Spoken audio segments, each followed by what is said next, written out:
So there's the answers to that big chart. Again, a few of them are questionable. If f prime is 0, if the derivative is 0 at e, then it's a critical point. If not, then it's not a critical point. Similar with j. If that's a vertical tangent line, or if it has a vertical tangent line, then it's a critical point. So those are kind of iffy.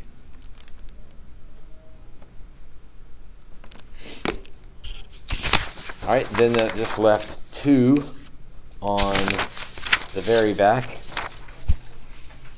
I would say that C and D, I meant to tell you this yesterday, but C and D are, for our purposes, just about the same thing, because their derivative graphs are pretty similar, so it makes sense that their function graphs would be pretty similar. So C and D, for us, it's difficult to tell the difference between these two when you go to the function graph. But let's work E real quick. Let's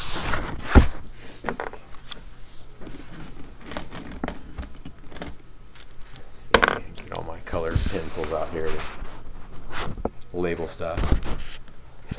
So I want to know where f prime is positive, negative, and where f prime is increasing, decreasing.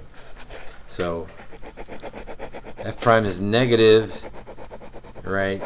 Those two spots. Well, what does it mean if f prime is negative? What does that mean for f? F is decreasing.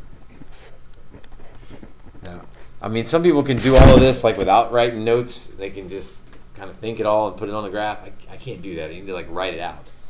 So f is decreasing up to 0 and decreasing after 2. In between there, f prime is positive, which means f is increasing. So it goes decreasing. The function f is decreasing, increasing, decreasing.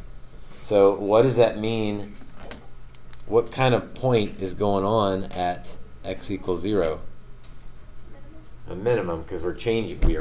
F prime is changing negative to positive, so x equals 0 is a minimum.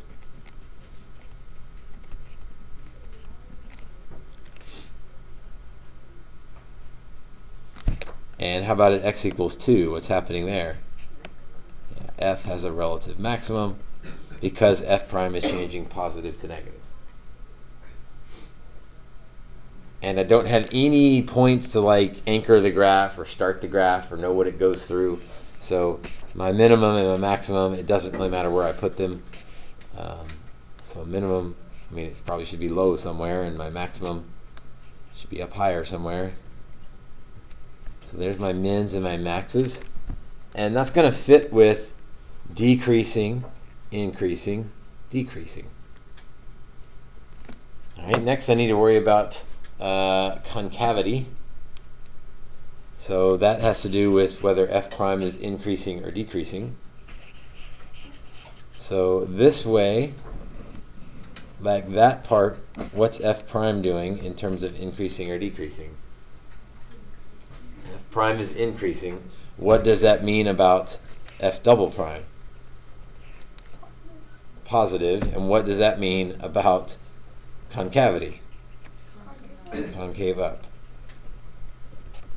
And again, you don't have to label your graph with all of those things, but that's what your brain needs to be looking at and thinking when it sees f prime is increasing.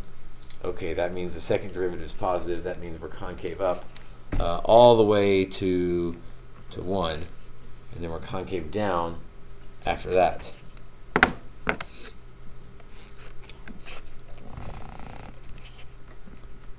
Prime decreasing. I'll skip over a step and just say I know that means f is concave down. So what's happening at x equals 1? If we change from being concave up to concave down, yeah, not even possible. That is a point of inflection. So at x equals 1, somewhere, there's a point of inflection. Okay, so let's see if we can put this together now. So we're decreasing up to x equals 0, but we're concave up. So decreasing concave up, and then increasing all the way to 2, but we're concave up until 1, concave down until 2. And then from 2 over, we are f is decreasing and f is concave down. Something like that. And remember, we didn't have any anchor points, and so where your relative mins and maxes and POI are, well, where they are needs to be 0, 1, and 2, but their y values, it doesn't matter. So your graph should look something like this. It might be shifted up or shifted down. It might be steeper or flatter, but it needs to have a min at x equals 0, a max at x equals 2, and an inflection point at x equals 1. Questions on that one?